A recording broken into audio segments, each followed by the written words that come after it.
Welcome to Talking Black and Blue, where the rivalries run deep and every Sunday is a battle.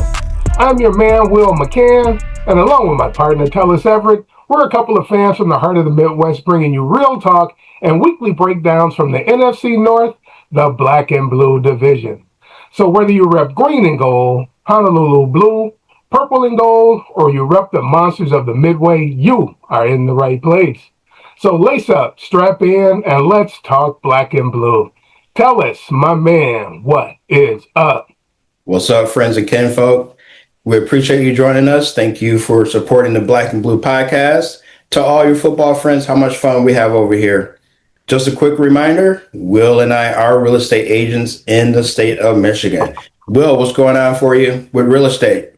Man, I've been contacted by a lot of investors recently, man, looking for properties in the city of Detroit, looking for rental properties, looking for rehab properties. So I've been talking to a lot of investors recently, man, and there are a lot of opportunities for rehab in the city of Detroit and other suburban cities here in the metro area.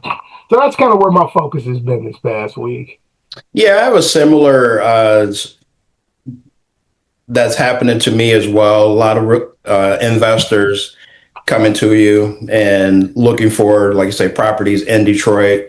I have one specific investor we were talking about a little bit earlier, looking in the city of Livonia, where inventory is nice. You also have nice price points, and the rental rates are one of the best in Metro Detroit area. So definitely, if you're an investor, or if you're just looking to buy or sell, hit us up for our winning game plan in real estate. Will McCann, what are we doing today?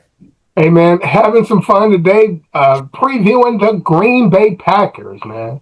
So I'm going to get started with them today. What are your preliminary thoughts as we talk about 2025 moving into 2026 for the Green Bay Packers? Well, the Green Bay Packers are an enigma to me. So I think the team itself they probably have a general vibe of some cautious optimism, right? But at the other end of it, they have some anxiety about what's going to happen for them on the defense. Mm-hmm. Yeah, I agree, man. Let's get into it. Let's talk about these Green Bay Packers. Hey, can you see my my slide for the Packers? Yes. A veteran contender reloads around the quarterback. Arguably the best quarterback in this division. And I did say arguably. So tell me in general, what do you think the vibe is around the Packers as the season gets started here? Yeah, like I was saying, I think they're cautiously optimistic about where they're at, right? Because offensively, and we'll get into it, but offensively, they are a good offensive team. And we've talked about this in previous pods, and you say arguably Jordan Love is one of the best in the division. Mm-hmm. I've come around on Jordan Love, and I think he's in the top 10 of quarterbacks in the NFL. I'm trying to see who I'm talking to. I'm trying to make sure I got that. Right. That's you.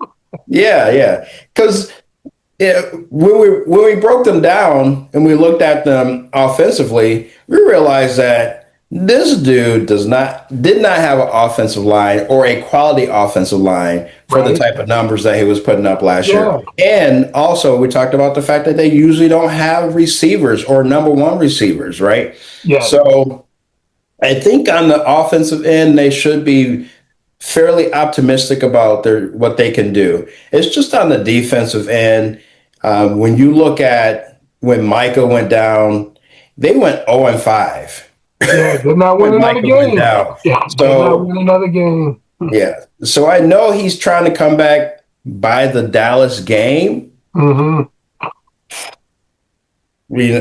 If you can stay afloat until he gets back, you have a good chance in this division. Yeah, I agree. And you talked about Micah coming back, man. I don't want to see him rush to try to get back. Take your time, man. Come back. The schedule gets favorable for them, right? Four of their last 5 games are at home.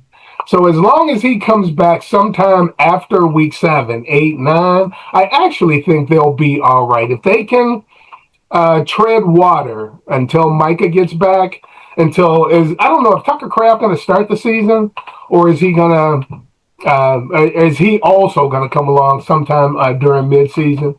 But once they get those two guys back, if they can stay healthy, if they can keep Love healthy, which he's had some issues with, the second half of the season, the schedule really breaks favorably for them. So I think they can have a nice run this season. So what do you think the key offseason moves were for this team? Well, key offseason moves, and I'll just say this. You let Romeo Doubs leave, right? And then you give Christian Watson, number one receiver, money. So I think for me, what I'm looking at is that you didn't have a lot of margin for error on the offensive side of it. And when we're talking about Green Bay, you got to realize that they were like 5th in efficiency, right? Yeah. But they were 16th or 17th in scoring with an average score of 23 points, which means that they couldn't put the ball in the end zone. Right. Or they couldn't continue drives. So when I'm looking at it, it's like, what did they do to get better on the receiver in the receiver room? And I think they're just putting a lot of pressure on Matthew Golden as a second-year receiver. They need this kid to break out. So when you're talking about what moves did they make, I think, again, Romeo Doubs gone, Devontae Wicks gone on the receiving end, and then on the defensive end, Rashad Walker and Quay Walker. I miss Quay Walker, right? Right. I miss that guy. So I don't know that they got better, right? I feel like you can look at other teams in the division and say they got better at different positions. Uh-huh. I don't think Green Bay got better with the moves that were made. And I know they were probably hamstrung by the salary cap and all that kind of stuff. I think they had some salary cap issues. But you wouldn't pay Christian Watson. It's interesting that they didn't have the money to pay Quay Walker, but somehow find the money to pay Christian Watson. Right. Zaire Franklin comes over as a solid vet for them. Javon Hargrave on the D-line.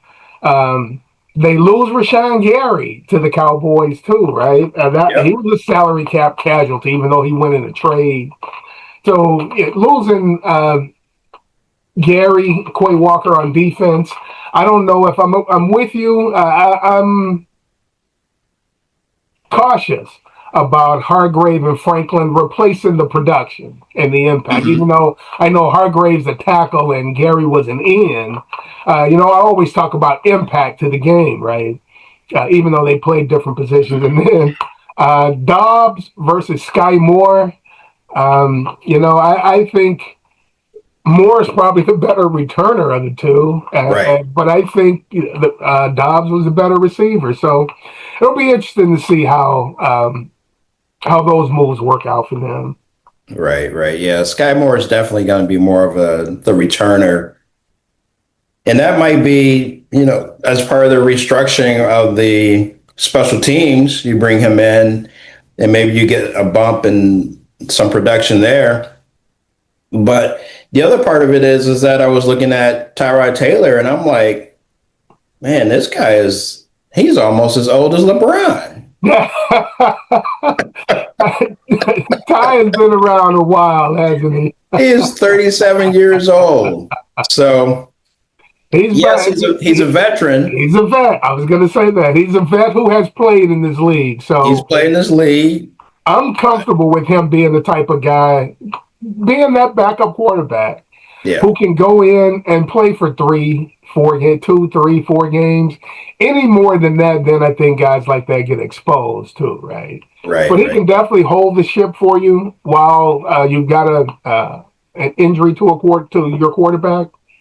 But if you're the Green Bay Packers and you're relying on your rookie class Yeah. to have significant playing time, it's not a positive story. And they don't have a blue chip uh, draft pick coming in who you could reasonably pencil in as a starter. So yeah, I agree with you there. I think they're going to have some issues with I think their rookie class. It'll be interesting to see if any of those guys progress and carve out a role for themselves and are able to get on the field and make a difference in the team. Do they have a rookie who you think can make an impact this year? I don't see it. I don't see it either because I think the guys they drafted play positions that I think take time to develop, right? Had Right. they drafted a receiver or a running back, or I would even say, had they drafted a guard versus a tackle, that guy may be able to come in and play right away, right? Mm-hmm. But they've got corners and D linemen, man, who just take time to develop. So it would be a surprise to see one of their rookies step up and have an impact and carve out a role for themselves. So I'm going to be watching that from the Packers this year too. That says a lot about Gutekunst and the kind of job that him in the front office does Right. in bringing teams in, or in bringing talent in, I should say. Yeah. So what about the culture of this team and coaching? Tell me what you think about the Packers and having a culture and whether or not the coach is sitting on solid ground, or do we have a coach that's on a hot seat here? I think we have a coach that might be on the hot seat. I think Ooh. because every year he's on the hot seat, right? Who put the guy on the hot seat, though, man? As much as this guy wins, how is he on the hot seat? Well, who originally did that was Aaron Rodgers. Yeah, yeah, right off bat, right? But he does a really great job, and we've talked about this with Jordan Love and how well Jordan Love has played with very little talent. I'm going to say very little talent, with average talent in the NFL, right? Yes, yes. What I'm really interested to see, because we're talking about the coaching and how that's going to look, is you brought Jonathan Gannon in for defense. So I want to see what that's going to look like. Sounds like they're changing the style of play. They're going to a 3-4 heavy blitz formation. Mm-hmm. So it's going to be pretty aggressive, and you kind of patched up the DBs. You're bringing in Trayvon Diggs coming in. So I don't know how much he still has left in him, but he's been a solid DB in the league. He's a solid veteran, but I'm with you. What does he have after all the injury? Right. What does he definitely hasn't been the Pro Bowl player the last couple of years that he was prior to getting injured. So yeah, it's always a wait and see for a veteran who has had a history of injuries after having successful Pro Bowl type seasons, man. So yeah, I'm with you there. It's just a question mark, man, that won't be answered until they get out on the grass. Exactly.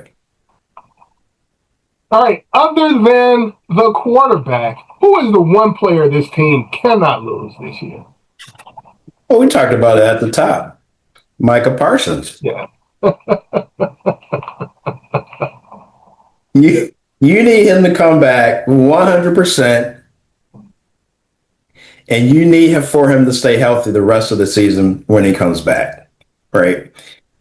And he sounds like even after the injury and he's doing his recovery, He still sounds like Micah Parsons when you listen to him in interviews.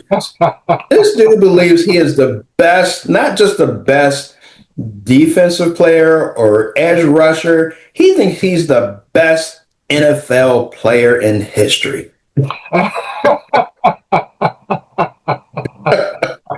He thinks he's faster than everybody. He thinks he's smarter than everybody. He just, the way he talks, you have to give him credit because he is legitimately believing that he is the best ever. So you get somebody like that back and he's healthy, that becomes contagious. Yes. And we saw that in the first half of the season for them. Like, that defense looked incredible. Like, everybody's level increased. Yes. Everybody was flying around. He raised everybody was hitting hard. Yes. And they were having fun. Yes. Right? So when you have that type of mentality, it kind of reminds me of Magic Johnson. Mm-hmm. Lakers were a good team. When Magic got there and he's throwing those dimes, smiling, having a good time, he changed the whole culture of that basketball team, right? He sure did. He sure did. And I think that's the energy that Micah has. Yes, yes. They called Kareem the captain, but Magic was the heart and soul of that team.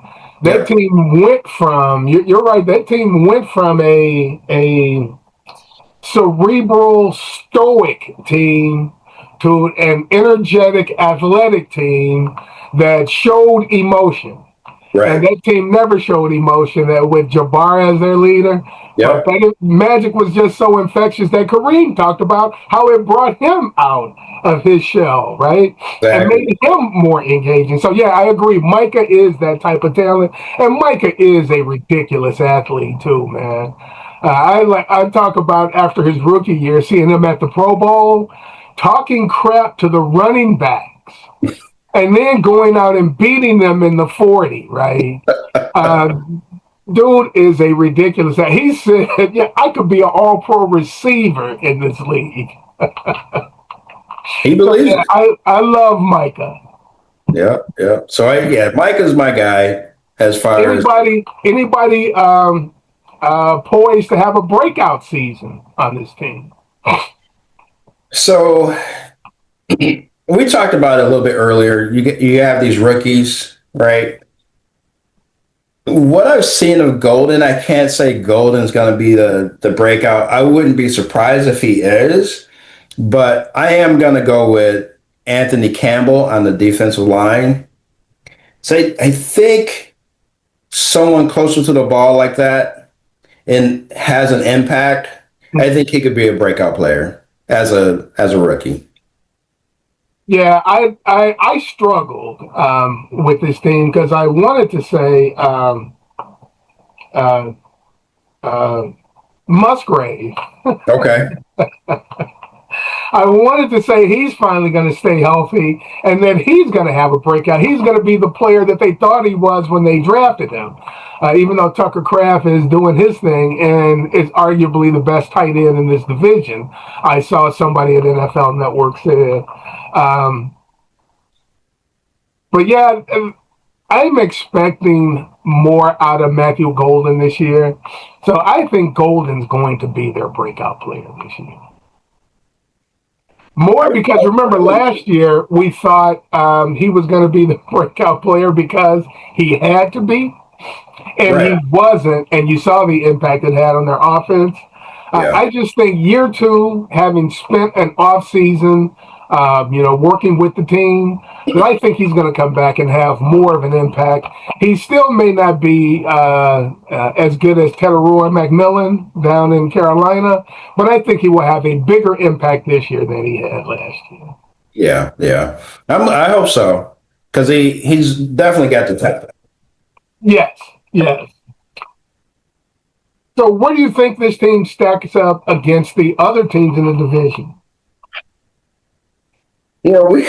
Every week we have this question, and every week I feel like I could change where I think teams are, but I'm gonna try and be consistent here. I'm gonna say is Detroit it's Green Bay vying for the NFC North division, right? Okay. I think they're right there. If that defense, and both teams are the same, right? As far as What do you like mean? you're heavily dependent on your offense Yes. to get you Yes. scores, Yes. and your defense is really your weaker side of it because you have issues on defense for both teams. Both teams So have invested more in their offense than their defense. I would agree. right. So they're very similar there, and I think if we're going to be honest about it, Minnesota might be the most balanced team in the division when you think of offense and defense. Because Chicago's heavy on the offense too. Yes. Yes. I would agree with that. Yeah. But with that being said, I think Green Bay is vying for that second place in the division. It's just a tough division. Yeah, you said something. I thought you were going where I was going to go. We ask this question every week because we're talking about each team. And to me, the answer is the same. Yeah, this team can't win the division. Exactly. This team can finish in fourth place. Because this will be a tough competitive division. Where do they stack against the other teams in the division? They are right there with them, right? But It is such a tough competitive division. There isn't a whole lot of difference between these four teams, right? There isn't somebody obviously better than everybody else, and there isn't somebody who obviously has to catch up to everybody else. They all are right there together, and they're all good, right? So, yeah, this team can absolutely win this division. It all comes down to health, and I think it's going to come down to Week 18 at home when they have the Detroit Lions visiting them that I think we're going to find the answer to that question. Right. So tell me, what's the best case, worst case scenario for this team? I like the 11-6. You're a little bit more conservative than I am. Best case is 12-5. Worst case, 7-10. Oh man, when you swing, bro. Your range is wide. Your range was wide for the Bears last week, wasn't it? Right. Well, if you're giving me the best case, worst case scenario, best case, worst case, right? 12-5, you're out there, you're crushing the NFC North, you're crushing the NFC division, right? Mm-hmm. You're making it in the playoffs.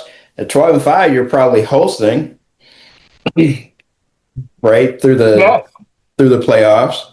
But they could entirely miss the whole playoff in the postseason by going 10-7. They could whiff. I agree. They could whiff. Because like we were talking about at the top of the show, is that they didn't do a lot of things to get better. Right.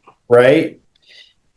And you're hoping that second-year players, rookies, and you're hoping also that Micah comes back and he's working in this new defensive system and everything's gelling together.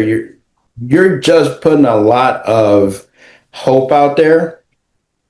So for me, it's like, yeah, you could go 12-5, 11-6, but you can also go 7-10. Like the wheels just fall off and someone's on the hot seat and the seat's just too hot.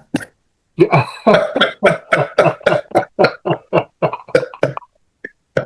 Do you see them making the playoffs? Because I do have them as second in the NFC North, I do see them making the playoffs. Okay. Yeah. And I would tend to agree. I think they're going to make the playoffs also. Like I said, I think that last game, in fact, let's take a quick peek at their schedule here. Three of their first four games, I think, are on the road. At Minnesota, at the Jets, home against the Falcons, and then on the road against Tampa Bay. But can I say something real quick? Sure. Oddly, last year they were really successful on the road. They generally have a good road record. Like, Right. that's why I say if they can So, tread water, right. yeah, They they're. tread water. Micah comes back. You were saying what was that week 8 against He's trying to week come back 6 week against Dallas? 6. But Yeah, if and you that's could, before their bye. Yeah, that's yeah, the bye is what, week 9 yeah. or no, week Nope, 10, week 11. They week got a week 11. 11 bye. Oh. Yeah. No, they're going to need him back before the bye. Um, I Yeah, would say week 8, so maybe by week the 8. Carolina and New England game, week 8, Yep, week 9. If he can come back around then, yep. I think they'll be fine. They will have played all three of the. They will have played 3 division games uh, at Detroit, at Minnesota, and then home against the Bears.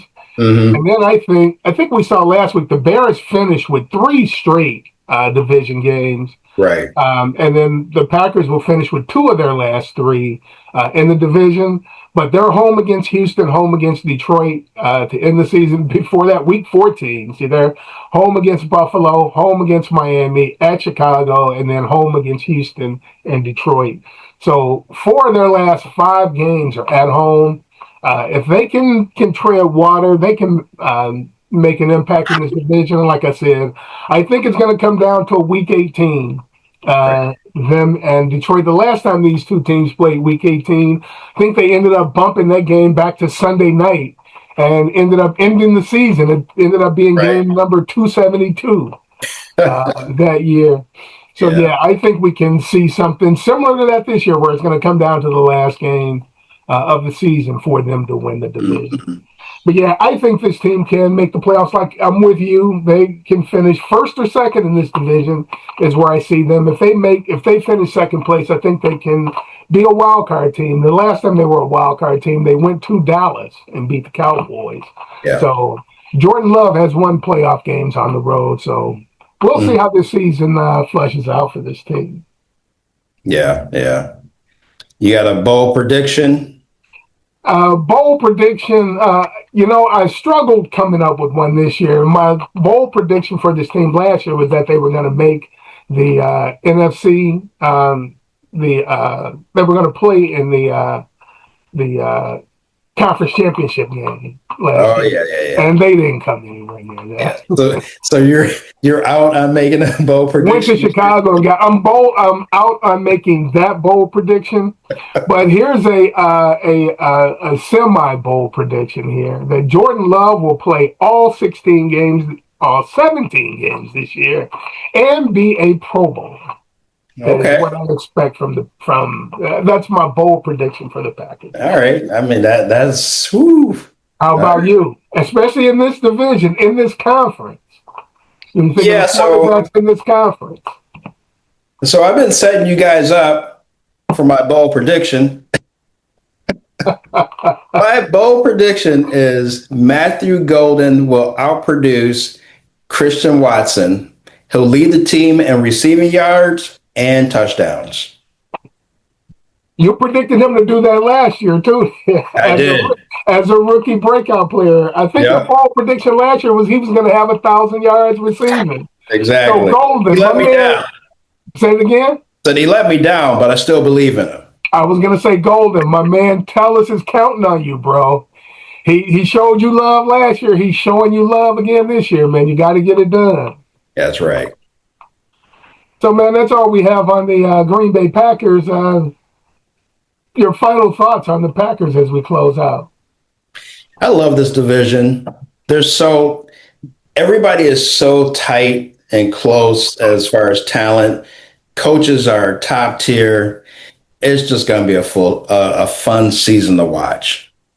The black and blue division is still the black and blue division, man. Helmets crack in this division.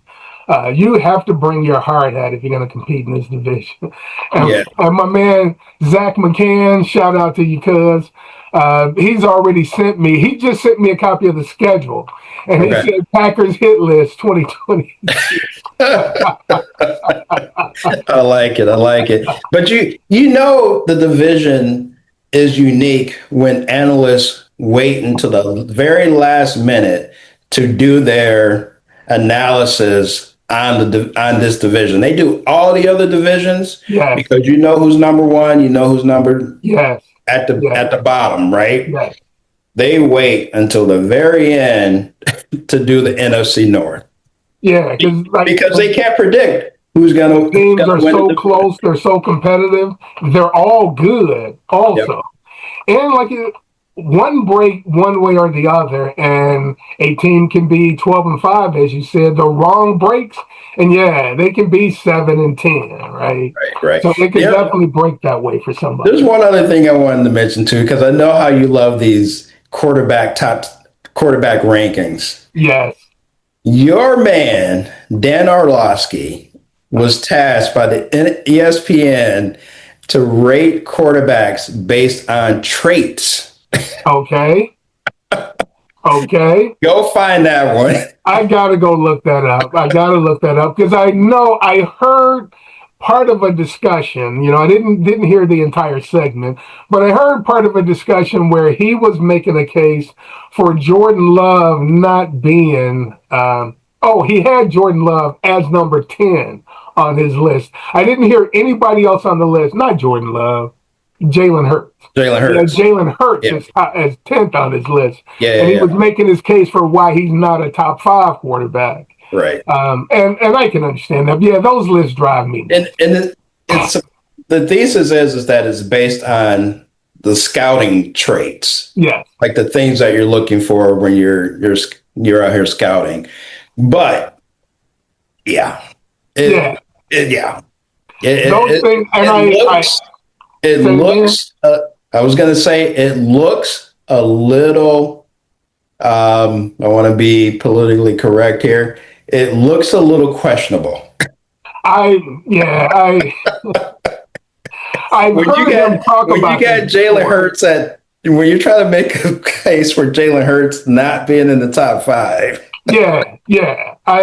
But you got other quarterbacks that have not won a championship. Above him, played in the Super Bowl, right? Have not played in the Super Bowl. Have not played in a championship game. Yeah. Because he talks about, I've heard him talk about it before, and he talks about if you watch these guys, if you put them all on the practice field and just start looking at their traits, right, or the qualities you're expecting in a quarterback, that's where he's talking about ranking them, right? And I always say, but what happens on Sunday, right? Exactly. What happens when you put guys out on the grass? It doesn't always, those traits don't always translate to winning, right? Right. I'm going to tell you, Justin Herbert probably looks better than a whole lot of players when you're talking about just going out on the grass and running through all the drills. Him and Trevor Lawrence are going to look like a couple of the best guys out there because they're big, athletic, with big arms. But what happens on Sundays, right? Exactly. That's like the Mike Tyson quote. I don't know how it actually goes, but it's like everybody looks good in the everybody's got a plan until they get punched in the face. So everybody's got a plan till you get punched in the mouth. Now what are you gonna do, right? That's right. It reminds me, I saw a clip recently of Richard Pryor talking about his days boxing. My man said, I was good in the gym. Man, I was on that bag. He said, when you get in the ring, that dude starts swinging back. I'm like, hey, coach, you ain't tell me about this. Oh, my God.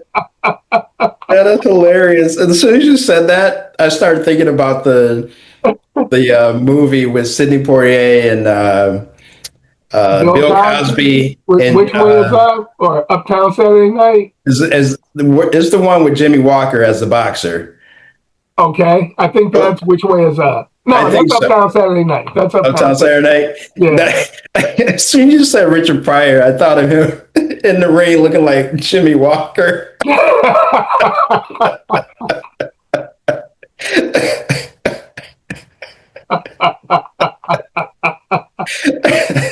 Ooh, yeah. Oh, and I'm sorry, folks. That's a reference that only us old heads are going to get. You have to have been born, I'm going to say 1970 or earlier to get that reference. Exactly. You have to have seen some blaxploitation movies in order to get those references. Oh, man. But you want to go out and watch some cult classics, go out and watch both Uptown Saturday Night and Which Way Is Up. Right. Classics, man. Classics. All right, my man, go ahead and put a bow tie on this episode. All right, friends and kinfolk, we appreciate you guys hanging out with us. You know, Will and I love talking football, but when we're not breaking down the NFC North, we're helping people buy, sell, and invest in real estate. If you have questions about your next move, don't fumble the ball. Contact us for a winning game plan in real estate. Fellas, share the pie with your buddies. Ladies, share it with your crew. Make sure you hit that subscribe button. And don't be a knucklehead. Drop us that 5-star rating. Man, that we're getting close there, man. The season's about to start. I'm getting anxious. If you walk past me and I hit you with a 4, I'm sorry, all right? It's that time of year. It's that time of year for me. I just have to get physical. Will's letting you know that men and women, equal opportunity. Equal. You gotta get a 4-arm shiver. Are equal opportunity. You gotta get a 4-arm shiver. So if you're in the office, be careful. And I'm old school, right? Today they teach blocking with your hands. When I played, that's how old I am. When I played, if your hands were not touching, you got called for holding. If you blocked a guy like that, you got called for holding. Your hands had to be touching. So yeah, I'm definitely old school here. You're catching some forearm. Oh, that's good. That's good. That's good. And folks, we love all the support that we've been getting. I've noticed since the season's about to start, we got a few more of you back here watching episodes. Where have you been? We've been doing this all off season, right? That's right.